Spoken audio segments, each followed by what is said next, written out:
अस्सलाम वालेकुम स्टूडेंट्स, ये वीडियो क्लास 10 के लिए है।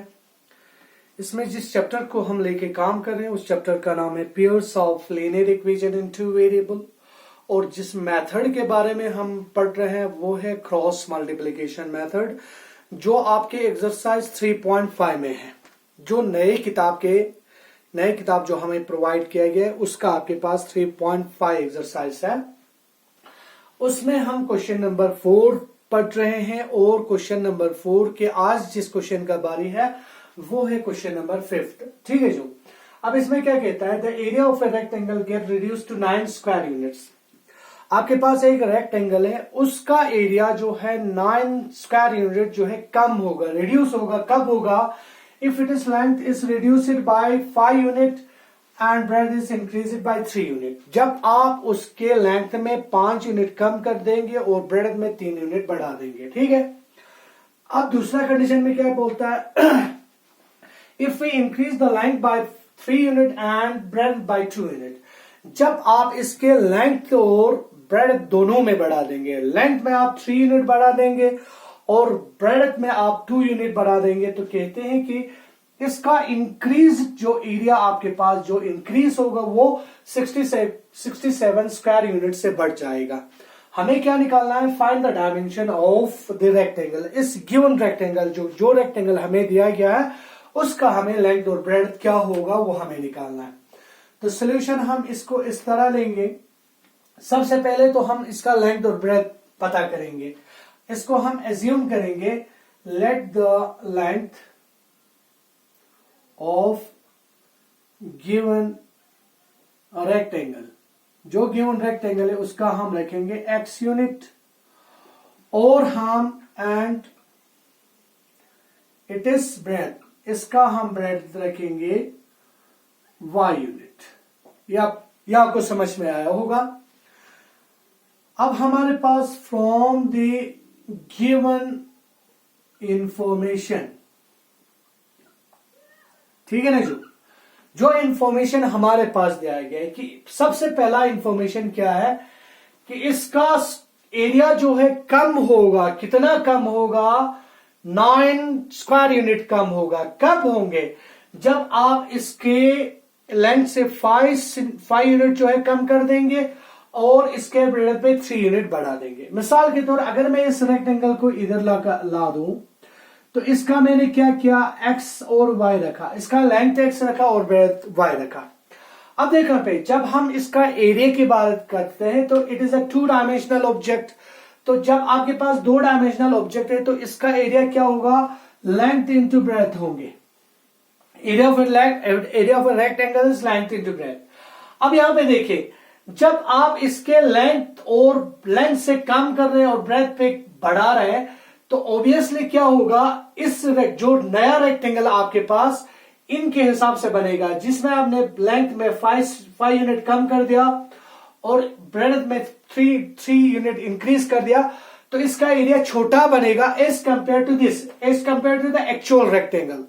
तो हमें क्या करना पड़ेगा, जो हमारा जो पहला आपके पास कंडीशन है या पहला जो केस हमें सिचुएशन हमारे पास दिया हुआ है उसमें हमें इसके एरिया में से जो बाद में आपके पास इनको करने के बाद जो हमारा रेक्टेंगल बनेगा उसका एरिया जो है इसमें से माइनस करना पड़ेगा। तो हमारा क्या होगा, पहला केस में फ्रॉम द इंफॉर्मेशन आपके पास पहला केस क्या बना, फर्स्ट केस मेरे पास बना, देखो यहाँ पे इसका एक्चुअल एरिया मेरे पास एक्स वाई बनेगा, है ना, क्योंकि इसका लेंथ x और y ब्रेथ है, तो length into breadth means x into y हुआ। इसको मुझे माइनस करना पड़ेगा। किस में से माइनस करना पड़ेगा? देखो यहां पे अब कहते हैं भाई इसके लेंथ पे 5 सेंटीमीटर रिड्यूस कर दो, तो मेरे पास x माइनस 5 हुआ,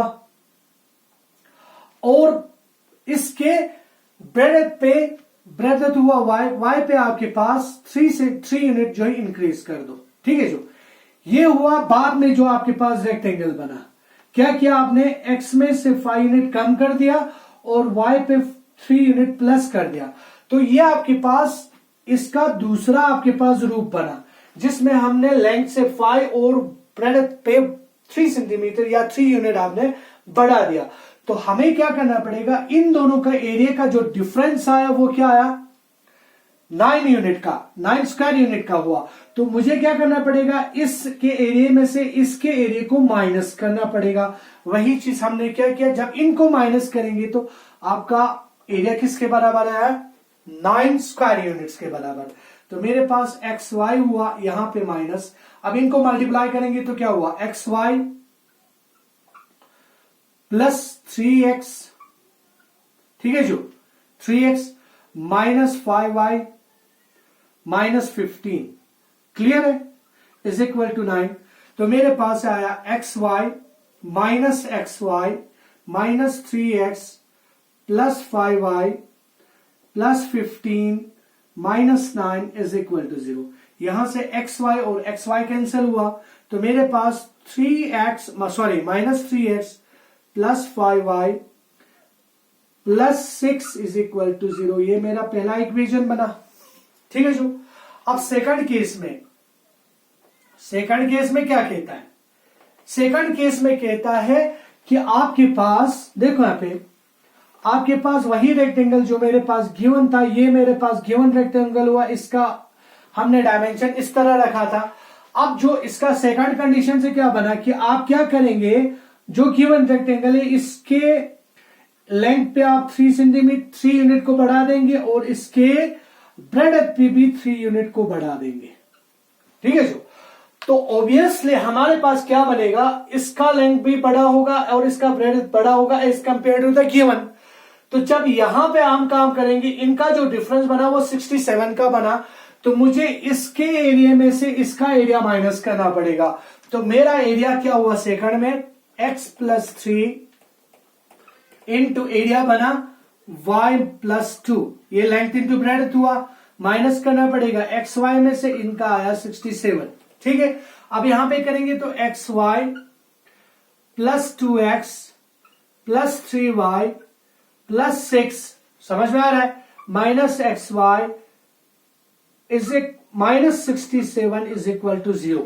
तो 67 को हमने शिफ्ट कर दिया, तो यहां पे एक्स वाई कैंसिल हुए, तो मेरे पास है 2x माइनस 3y, जब इसमें से इसको करेंगे तो माइनस 61 इज इक्वल टू 0। ये मेरा सेकंड इक्वेशन बना। यहां तक आपको क्लियर हो चुका होगा इंशाल्लाह रहमान कि कैसे हमने इस इक्वेशन को यहां से क्लियर किया। तो हमारे पास देखो यहां पे हम कर रहे हैं 3.5, तो हमारे पास यहां पे हमें क्रॉस मल्टीप्लीकेशन मेथड वाला मेथड हमें यहां पे इस्तेमाल करना है। तो अगर मैं यहां पे इस इक्वेशन और इस इक्वेशन को अच्छी तरह से देखें तो यह आपके पास बिल्कुल टोटली एक दूसरे से डिफरेंट है। मींस क्या हुआ, मींस हुआ आपके पास ये दोनों न्यू इंफॉर्मेशन वाला क्वेश्चन बना जो कंसिस्टेंट है। तो जब भी आपके पास न्यू इंफॉर्मेशन वाला क्वेश्चन होता है हमें हमेशा यूनिक सोल्यूशन होता है। तो यूनिक सोल्यूशन का जो आपके पास रेशियो ऑफ द कोफिशिएंट क्या होते हैं, वो होते हैं हमारे पास a1 upon a2 is equal to it's not equal to b1 upon b2 होते हैं, याद है। तो यहां पे हम इससे पहले वाले क्वेश्चंस में हमने पूरे रेशियो को निकाल के दिखाने की कोशिश की, तो इस क्वेश्चन को हम डायरेक्ट ही करेंगे क्योंकि हमें यहां पे क्वेश्चन ही बोल रहा है कि आपके पास यहां पे यूनिक सोल्यूशन आने वाला है। तो यूनिक सोल्यूशन में हम आगे प्रोसीड करेंगे ना, तो यहां पे मेरे पास x, y और 1 जो वेरिएबल हमने इस्तेमाल किया, x किया था, y और 1 आपके पास इस कांस्टेंट का काम करेगा। तो यहां पे सबसे पहले b1 और b2 होते हैं, तो b1 ये हुआ, b2 ये हुआ, तो मेरे पास 5 और -3 आया, ठीक है जो। फिर ये बात C1 C2 आएंगे, ये 6 और -61 हुआ, 6 और -61 हुए, ठीक है जो। फिर इसके बाद A1 A2 आता है जो -3 और यहां पे फिर गलती कर रहे हैं हम, यहां से गलती कर रहे हैं, यहां पे प्लस आ रहा है, सॉरी, क्योंकि 3y प्लस में है, 3y प्लस में है, तो यहां पे आपके पास 3 जो है प्लस में आना चाहिए, सॉरी यहां पे गलती हुआ मेरे से, ये आपके पास 3 प्लस में आएंगे। तो यहां पे आपके पास क्या आया, C आपने दिया, फिर इसके बाद A की बारी -3 और 2, -3 और 2 आया, फिर इसके बाद B 5 और 3 आएंगे। तो यहां पे आपका स्ट्रक्चर इस तरह बना, ठीक है जो यहां पे गलती हो उसके लिए मैं माफी चाहता हूं। तो यहां पे आपके पास x का क्या हुआ, देखो यहां पे इन दोनों को जब मल्टीप्लाई करेंगे ये नेगेटिव फॉर्म में आएंगे क्योंकि प्लस और माइनस को हम मल्टीप्लाई करेंगे, तो माइनस आपके पास क्या आया 305 आए, देखो यहां पे इन दोनों को जब मल्टीप्लाई कर रहे हैं तो 305 आ रहा है, 5 1 जा 5, 5 6 जा 30। और यहां पे जब इन दोनों को मल्टीप्लाई कर रहे हैं तो माइनस में आएंगे, 3 6 जा 18 हुआ। यहां पे क्या आएंगे, y डिवाइडेड बाय, जब इन दोनों को मल्टीप्लाई कर रहे हैं तो हमारे पास प्लस में आएंगे, 12 हुआ। ठीक है जो, जब इन दोनों को मल्टीप्लाई करेंगे माइनस माइनस प्लस, लेकिन आपका वो नेगेटिव फॉर्म अभी आपके पास है, तो इन दोनों को जब मल्टीप्लाई करेंगे 183 हुआ इज इक्वल टू 1 अपॉन, जब इन दोनों को मल्टीप्लाई करेंगे तो -9 आएंगे, जब इन दोनों को मल्टीप्लाई करेंगे तो -10 हुआ। तो मेरा लास्ट जो रिजल्ट बना वो क्या बना, मेरे पास बना -8 और 13, 2 और 3 आया। ठीक है जो, ठीक है, 8 5 13, 1 कैरी, 1 1 पे 2, और आपके पास ये नेगेटिव फॉर्म में जाएगा। 1 डिवाइडेड बाय, जब इन दोनों को माइनस करेंगे तो मेरा नेगेटिव फॉर्म में आएगा, खुद को माइनस करना पड़ेगा। 1 7 और 1 आया, यहां पे 1 अपॉन -19 हुआ। क्लियर है, it is a, it is b, और ये आपके पास सी रखेंगे। तो हम रखेंगे taking a and b, a and c sorry. तो आपके पास x divided by -323 is equal to 1 upon -19, minus और माइनस को हम कैंसिल कर देंगे, तो x इज इक्वल टू क्या है, सीधे मल्टीप्लाई के लिए 323 डिवाइडेड बाय 19 हुआ। अब आपके पास x इज इक्वल टू 19 कितने से आपके पास 333 होते हैं, शायद 17 से होता है। अगर आप मल्टीप्लाई करके देखें तो 19 इंटू 17 लगाएंगे तो यहां पे 63 हुआ, तो 6 आया, 7 1 से 7 पे, यहां आपके पास 13 हुआ, यहां पे 9 आए, और यहां पे आपके पास 1 आया, तो 3 आपके पास यहां पे 12 और 3, देखो यहां पे आ रहा है ना, तो यहां पे 1 से 17 से, तो x इज इक्वल टू 17 हुआ। अब यहां पे लेंगे टेकिंग क्या, इक्वेशन बी एंड सी लेंगे, तो आपके पास क्या, y डिवाइडेड बाय -171 और -19 लेंगे, माइनस और माइनस कैंसिल हो जाएंगे। y इज इक्वल टू क्या, 171 अपॉन 19 हुआ। ये लास्ट डिजिट 1 है, तो मेरे पास 9 से होने का चांस है, तो आप 19 इंटू 9 लगाएंगे तो क्या हुआ, 9 8 आपके पास 81, 8 हुआ, 9 1 से 9, 8 17 हुआ। ठीक है ना, तो यहां पे आपके पास 9 से हुआ, तो y इज इक्वल टू मेरे पास 9 आया।